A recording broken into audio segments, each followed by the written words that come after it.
లాదేళ్లలో ముగిసిన పోచమ్మ విగ్రహ ప్రతిష్ఠ కార్యక్రమం. నిర్వాహకులు రమేష్ వెల్లడి. పరకాల నియోజకవర్గ పరిధిలోని దామెర మండలం లాదేళ్ల గ్రామంలో ఇటీవల పునఃప్రతిష్ఠించిన పోచమ్మ ఆలయంలో విగ్రహ ప్రతిష్ఠ కార్యక్రమాలలో భాగంగా బుధవారం బోనాలు సమర్పించడంతో విగ్రహ ప్రతిష్ఠ కార్యక్రమం ముగిసినట్లు ఆలయ నిర్వాహకులు రమేష్ మీడియాకు తెలిపారు. మొదటగా ఆలయ అర్చకులు, నిర్వాహకులు, పంబాల పూజారులు, విశ్వబ్రాహ్మణ కులస్తులైన అబ్బోజు శ్రీధర్, యాదలక్ష్మి దంపతుల నివాసానికి వెళ్లి బట్టలు పెట్టిన అనంతరం వారు సాంప్రదాయబద్ధంగా పోచమ్మ తల్లికి మొదటి బోనం చెల్లించారు. ఈ కార్యక్రమంలో ఆలయ కమిటీ సభ్యులు, అర్చకులు వీరమల్లయ్య, విశ్వబ్రాహ్మణ కులస్తులు అరుణ్, తరుణ్, లలిత, బ్రహ్మచారి, శ్రీదేవి, వినయ్, ప్రణయ్, కాసోజు స్వప్న, నిఖిత, రిత్విక్, స్వామి, మల్లికాంబ, పాల్సన్ రాజ్, ఆలయ కమిటీ సభ్యులు, గ్రామస్తులు, బంధుమిత్రులు తదితరులు పాల్గొన్నారు.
चलो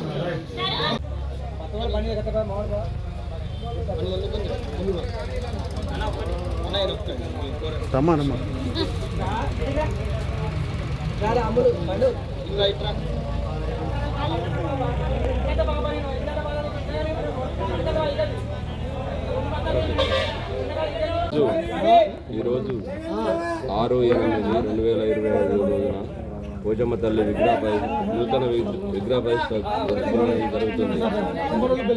ఈ బోనాల మెయిన్ బోనాలకు బట్టలు తీసుకోవడం జరుగుతుంది.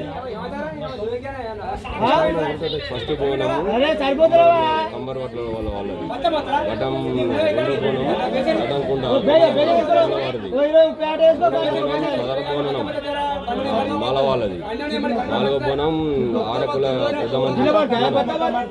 ఇవి 4 బోనాలు వచ్చేయడంతో ఇవి అయిపోయినాక మొత్తం అన్ని మొత్తం ఒకటేసారి బోనాలన్నీ కదిలి వస్తాయి. మా పేరు రమేష్, కరుగుత రమేష్, యాదల్ల, దామెర మండల, ఆత్మకూరు చైర్మనే. ఎడ్లపూర్ వస్తున్నాం. మొదటి బోనం మా ఇంటి దగ్గర నుంచే ప్రతి సంవత్సరం ఇట్లా మేము చేసిన తర్వాతనే గ్రామస్తులు ఎవరైనా చేస్తారు. ఇది నూతనంగా జరిగింది కాబట్టి తప్పు కళాకారులతో అమ్మాయిల చేత మాకెంతో సంతోషంగా పండుగ లాంటి వాతావరణం. పేరు చెప్పండి. పండుగ అబ్బోజు శ్రీధర్.